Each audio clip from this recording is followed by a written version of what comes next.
Welcome, IT changemakers, to the Dex Show with Tim Flower and Tom McGraw. Let's get into it.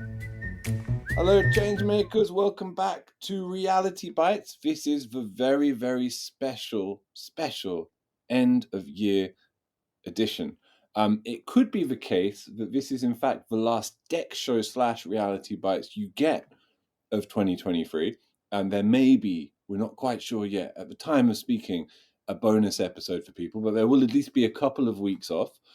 Following which, we have some very, very, very exciting guests planned for January, including some of the biggest, most recognizable brands in the world. We're going to be having a bit of a rebrand. We're going to be launching a special LinkedIn page. So lots of things to look forward to. No wonder we're all going to need a bit of a break.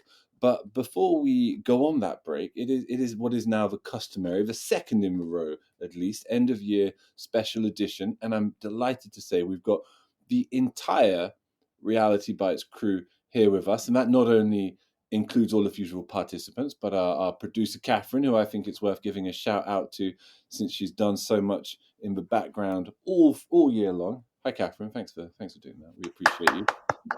Round of applause. That's very nice. It's very nice. And let's say hello to absolutely everybody and welcome them all to this special edition show. But I'm going to do it with a question. And the question is, if you think back on 2023, what was your personal quintessential 2023 moment? That's the question, and we're going to get into it, everyone. I'll just say for me, as an illustration of this quite broad invitation, for me, it was the first time I used ChatGPT way back at the top of the year. And I'll tell you what I asked it. I wanted to test it, right? I wanted to see what this was made of. So I asked it, could you give an illustration? This sounds rather pretentious. I apologize in advance, but it is still a good illustration of its power and how much it impressed me. So can you give a good illustration of why a Hemingway sentence is different from a normal written sentence? And can you give an example of two contrasting sentences? It's quite a complex request, right? And it just, within 3 seconds, was spitting its answer back. And it was all completely cogent and brilliant. And the two sample sentences were very convincing. And I thought, oh my God, this is one of those encounters with technology, first encounters with technology you remember for the rest of your life. So there it is, everybody, my quintessential 2023 moment. But now let's go to, it's only right, let's go first to Tim Flower. Age before beauty, Tim. Thanks for that, Tom. And let's hear him. Welcome to the end of your show, my friend. And we've had a good likewise. year, it's been a great year for the show. Good times. Without a doubt, we covered a lot of ground in 2023. I'm going to keep it on the personal side since we'll talk about business in a bit. And we also had the benefit of already doing this in the Dex show. So I don't think I could do anything different than what I've already said, but I'll summarize it. The one word for me this year would be change. So a brand new granddaughter in January, excited to have her in the world now and experience life through her eyes. Had a new house built, so new house, new city, new state, and a new role at NextThink too. So transitioning from sales enablement and now focusing on this kind of strategy and evangelism full time. So 2023, probably all of us experienced change, but that's the big three for me. Let's say the moment was the birth of your granddaughter, or the first time. Oh, without a doubt. That's what we want to keep to the moment theme, Tim, not to be too critical. But that's beautiful, Tim. That is a cool year and some nice stuff to celebrate there. Fantastic. Yeah. And now let's welcome all the Reality Bytes panelists one by one, and let's hear their suggestions for the quintessential moment of 2023, starting with Dina. How's it going, Dina? All good. It's been great. So this year has been personally full of lots of achievements for me. I've moved to Madrid, so I started the year in Madrid, now thinking in another language, Spanish, a little bit. Okay. And one of the very cool books that I actually finished at the beginning of the year is Kaizen. It's a Japanese word for good change or improvement, basically looking into tiny things that you can do in continuous improvement. And keeping that in mind, I tried to apply this to my personal life and to my work at NextThink, and we've done lots of amazing things personally and at work. Just keeping that in mind, the Kaizen mindset. I like that a lot. sounds a bit like Atomic Habits, Dina. Is there a It distinction? is more or less. Yeah, it is more or less. So I did read both books, but the Kaizen itself is giving you a little by little changes just in the mindset and actually integrating little changes in your life. Once you're past it, they become a habit and they become very easy to do. Excellent. Very good first suggestion, or second, if we include Tim's. And let's go next to Sean. Welcome to the end of your show, Sean. Good to see you. What would be your end of year, well, your quintessential moment? Hello. Yeah, sure. I'll follow up with yours. Same with ChatGPT. Although I asked it to write a joke for me, and I've still yet to see one that's made me laugh. But some of the other Indeed. features have served its purpose throughout the year. So I guess that for me, that's what stands out. That's cool. That's a good point. Yeah, we were saying in the chat, weren't we, just the other day, that ChatGPT, yet to be charming, yet to be funny. Is it a matter of time, or is that where we come in? The charm and the gags, everybody. Could be, eh? Could be. Speaking of charm and gags, then, Megan, I know you're always full of both, Megan. Welcome to the end of the end That of was year good show. recovery. Thank you. The charm and the gags. Yeah, now I feel like that now I'm like expected to offer something really funny. I don't know that I have something No funny to say. pressure. No pressure. You just I don't was put thinking, ChatGPT on us. yeah. I did get ChatGPT to write me a poem, and it was, I think, unintentionally funny. It was. I believe I read it on an earlier Reality Bytes episode. So go back through the archives, everyone, and try to find it. My standout. My standout for the year for me, not related to work, would be that after a few years of the pandemic kind of stopping me from doing the things that I love most, tend to be like adventure and travel. One of those people. And this year I went to Guatemala and I climbed an active volcano, and that was very exciting. Or I climbed a dormant volcano overlooking an active volcano. I didn't get so close as to be insane. But yeah, so that's probably my standout for the year. Also got to use my Spanish, like Dina. Mine is rusty at best, so that was exciting. Yeah, and then in terms of the ChatGPT world, I think the proliferation of like AI assistants of the last couple months is also maybe stands out to me from a technology perspective of like just everybody's got an AI assistant now, and it's like, okay, which ones are actually going to come out on top? Which ones are actually going to win? But, Nice. So yeah, those are my standouts for the year. Was that not going to be your industry talking point, though, Megan? Have you not? No, I got a different industry. You got another one up your sleeve. Oh, you come fully loaded. Excellent. And Oriana, last but not least. Hello. Yeah, I was trying to figure out what makes something quintessentially 2023, especially since I've also had a pretty big year with a lot of changes. And then I saw that the Merriam-Webster's word of the year is authentic. I thought it was pretty funny, especially because, like we were all talking about, right? A lot of us are thinking a lot about AI and how it impacts our lives and what it means for something to be, for example, charming or funny or authentic or real, right? There does seem to be a lot of concern about people wanting things that are genuine. And I feel like one of the things that stood out to me is just that I had a lot of really great moments of authentic connection. Some of that was just getting to see family and friends, but also something that I've talked to with a lot of people where I think also to Megan's point, right? If you're able to get out there and connect with people, I think that's something that a lot of us feel really great about. So I hope that everybody who's listening has also had those chances for authentic connection, because that's what really made my year. I love it. It's such a good comment. Yeah, because Oriana, for listeners, had shared in the chat this list of words of the year brought together by, who was it again? Sorry, the dictionary. Merriam-Webster, yeah. There you go. And my eye was caught by the others because they were quite funny. There was dystopia, and there was Rizz. Rizz, of course, as we commented, being another word for charm, effectively. But I hadn't put together that, authenticity and even Rizz could be reactions to the seeping omnipresence of AI. That's such a cool observation. But let's stay with you, Oriana, then, since you've given us such a good one to end with on that cycle. And let's think about more generally about the professional realm, or more specifically, I should say, and what stands out to you in the industry that the show covers and that we all work in.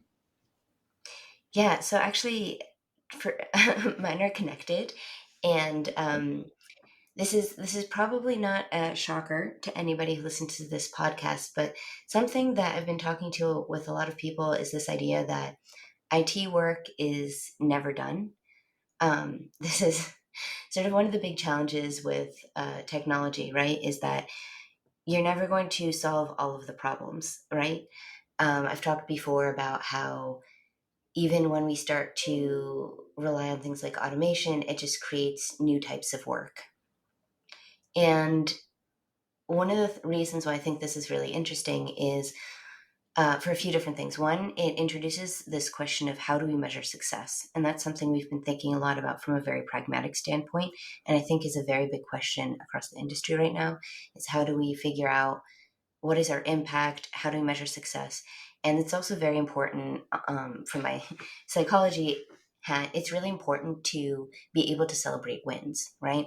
If your work doesn't have clear endpoints, you need to create them and you need to recognize them. And that's something that I really value. So, like our product team, when we do announcemements, we also give kudos. And I think that's a really fantastic way of recognizing that and of having that sort of exclamation point at the end of the sentence that's really necessary. And the other is sorry, I have one more thing to that, which is finding the meaning. This can also be definitely interpreted on a personal level, but I think it's also very important for the work. I've heard a lot of people talking about why IT work is meaningful, and sort of finding that meaning and seeing the impact on people is really important. So we've got authenticity, connection, purpose, meaning. Great set of, as you say, interrelated concepts there, Oriana. Thank you so much, and thanks for all your fantastic contributions throughout the year. Let's go from since we're talking about meaning, let's go to Tim. Let's go to you. Tim, you've kind of already commented. Oh no, you commented on change as you mentioned last time. But what about from an industry perspective? What is the standout thing for you? Yeah, so I think I would be remiss if I didn't take what might even be seen as the cop out. Let's take the chess piece off the table and just say that it's AI. AI is absolutely everywhere. And in my role, traveling to Gartner and perusing through LinkedIn and getting out to customers and even on the commercial social medias with Threads and Instagram, traditional news feeds, AI is absolutely everywhere. It's on everyone's banner at the conferences. Governments are looking to control it. Board members are trying to figure out what leadership they need in place. Vendors looking to exploit it. Pundits looking to evangelize it. AI is everywhere, and in many cases, it's real, like your example, Tom, and Megan's. In other cases, it's marketing spin and people trying to leverage the latest kind of buzz. But it's going to be real interesting moving forward where this takes us, because I think we're really just at the birth of what's going to happen here. Can I just say I can't believe Tim went and took the chess piece off the table, since so many times we covered AI this year, he would roll his eyes. He would be all cynical about the ubiquity of this theme, and suddenly you could choose anything. What's he choose? AI. Well, Tim. Okay. It was the think of something else that's bigger than AI this year, Tom. I want to hear yours. I haven't got one, Tim, because it would. I'm the host, Tim. I'm the host. Oh, sorry. But I was going to say skibbity toilet. Parents will know. Yeah, no. That's not too big an industry one either. All right, Sean. The chess piece has been removed from the table. Is there anything left? Is there anything you can pick up on from the year that isn't that, industry-wise? Sure, and I hope I'm not stealing too much maybe from what Megan was going to say, but definitely looking at our DEX survey report, I feel the same that a lot of the investments that have gone on in the past 2 years, so right after the pandemic, we asked IT leaders questions about what they've done with their money, and it looks like most of those investments, they've decided to to double back on and change them. So that was a big surprise for me. I think this is probably like the year of, I don't know, fiscal responsibility or recognition that the things that they tried to work during the pandemic hasn't quite panned out. So they're starting to pivot now. Especially, I'll just give you one of those stats because I know we have this on other episodes, but of the devices that they've implemented in just the past 2 years, 52% of the IT leaders responded that they're already looking to replace those, so new laptops and desktops and such. So I thought that was really interesting. That is interesting. I'd be interested to hear from Tim about that as well, because I know you talk to a lot of practitioners in the industry, Tim. When you think about, especially toward, I know we covered it kind of in the middle of the year, the sort of finance more explicitly. But when you think about the overview of the whole year and what Sean's comment is based on the data that Sean helped kind of survey and collect, does that tally with what you're hearing from kind of execs and stuff and the customers you speak to and people you know? Yeah, I think the combination of things, I think the combination of capabilities that allow them to do some better financial planning, as well as early in the year, the fear of recession that really, in many cases, didn't pan out in full. But there's still this this need for fiscal responsibility. In early days here at NextThink, the ROI and business case was really just a journey. It was part of the story. Now we're seeing more and more people really need the validation that there's financial benefit to investments. So yeah, definitely, there's definitely more focus on finances, and it's always been there. IT has always been finance driven, but definitely I'm seeing more focus on it. And before we move on for other people's suggestions, Oriana, could I just come back to you for 1 second? Because I know your job involves a lot of surveying of customers, a lot of engagement with customer experience, and I wonder if and I know you're really talking to a lot of the practitioners, the experienced product owners, and such like, right? Do I have that right? And Yeah. what is your impression in terms of like attitudes towards investment and such like in this theme more generally? Yeah, that definitely informs what I was talking about earlier as well, right? This very strong signal that I've been hearing that people need to be able to measure their impact, right? And I think it is driven by this need to justify expense, Right. figure out where is expense worthwhile, figuring out how and where to invest Mm. in technology, in systems, in people, in processes. There's a lot of energy to try and figure out how to do that more effectively. I think that's one of the big questions, is that not only are people trying different things, but it can be very difficult to get a sense of what can we expect if we do this, and how can we ensure that this was in fact the right decision, and then communicate that to non-technical people as well, right? Mm-hmm. So I think that's definitely something that our collaborators and customers are very concerned with right now. I'll give you an example, Tom. I was talking with a customer yesterday. He owns the product and was having a struggle working with one of his C-level executives. Believe in this case it was the CFO, who basically said, "You know what? I think Dex is just something you went off and made up so you could go buy something. I think it's a made up thing, and I have no idea what I'm getting for it."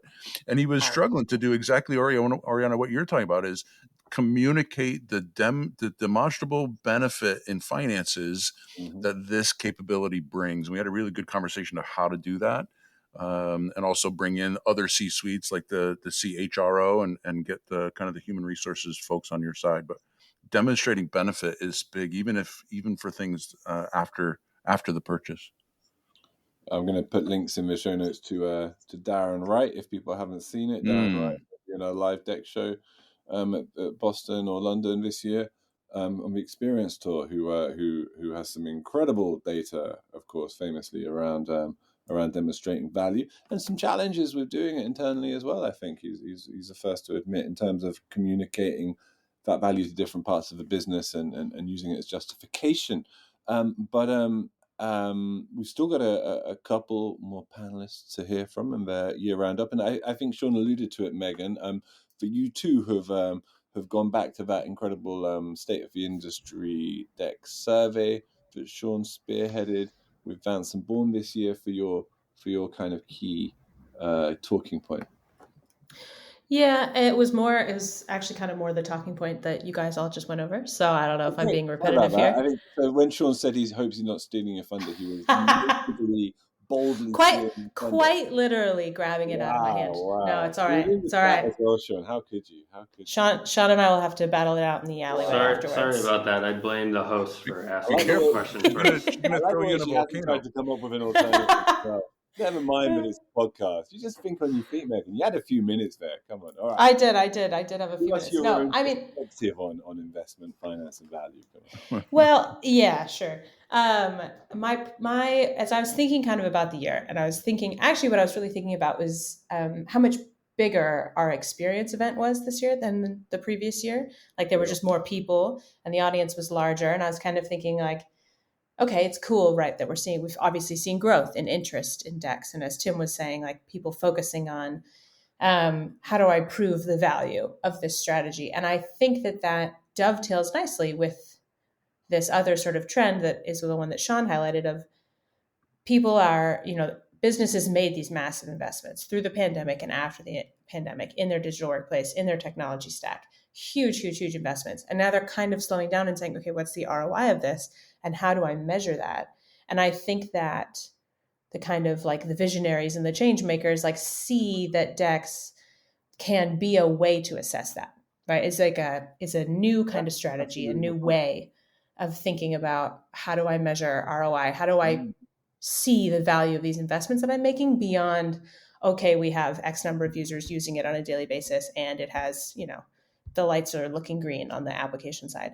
So it's kind of, I think DEX being embraced more broadly as a strategy. And like we're seeing that in the growth of our audiences here at NextThink, of our events, but also like if I just look on data online, like I can see that searches for digital employee experience management trended up over the course of this year compared to previous years. So there's obviously a growing interest in this. And I think that it dovetails with the sort of reassessment of and the search for the ROI of digital workplace investments.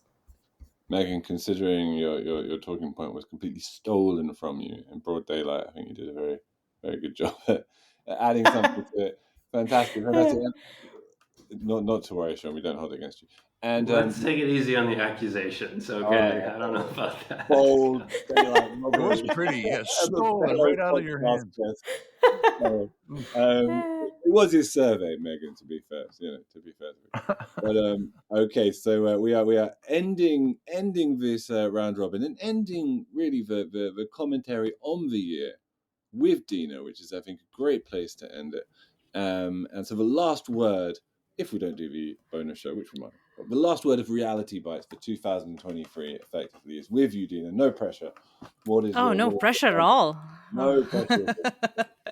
All right. So the highlights, I'm going to snip out some of the content that everybody has shared today because this has been reflecting in the field. So the continuous improvement, value, cost reduction, cost avoidance, doing more with less and optimizing everything and being more efficient in delivering services, in delivering IT to organizations, in closing the gap between strategic values or bigger objectives, digital employee experience at the end of the day, and putting this into little chunks in operation that could be quantifiable, that could be measurable, so it could be controlled. So this has been the trend with most of our customers, with experience events. We have seen it in different locations, and even online when you're seeing people chatting and IT change makers actually making change into action.